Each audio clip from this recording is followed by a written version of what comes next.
আস্ত একটি রকেটকে পিঠে নিয়ে ধীর পায়ে এগিয়ে চলেছে এক দৈত্যাকার যান। ২৫০টি যাত্রী বোঝাই বাসের সমান ওজনের বিশাল দেহটি যখন ট্যাঙ্কারের মতো চেইনের ওপর ভর করে এগোয়, তখন মাত্র ১ কিলোমিটার পথেই এটি গিলে খায় ৩০০ লিটার ডিজেল।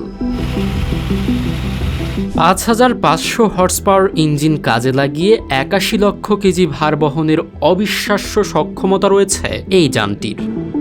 বিশ্বের অন্য কোনো দেশের কাছে এমন কোনো প্রযুক্তি নেই। ১৯৬৫ সালে নির্মিত, বর্তমান বাজার মূল্য প্রায় ১,৫০০ কোটি টাকা দামের এই দানবীয় যানের একমাত্র কাজ মহাকাশ জয়ের উদ্দেশ্যে তৈরি হওয়া ভারী রকেটগুলোকে অ্যাসেম্বলি বিল্ডিং থেকে লঞ্চ প্যাডে আনা নেওয়া করা। আমাদের ভিডিওগুলো জয়পুরহাট থেকে দেখছেন মোহাম্মদ রাহুল, উত্তরা থেকে দেখছেন আব্বাস হোসাইন, হাসিবুল্লাহ দেখছেন কিশোরগঞ্জ থেকে, মোহাম্মদ আবদুল্লাহ দেখছেন জামালপুর থেকে এবং ঢাকা চকবাজার থেকে দেখছেন মোহাম্মদ মীর হোসাইন। আপনি কোথা থেকে দেখছেন তা জানিয়ে দিন কমেন্ট বক্সে।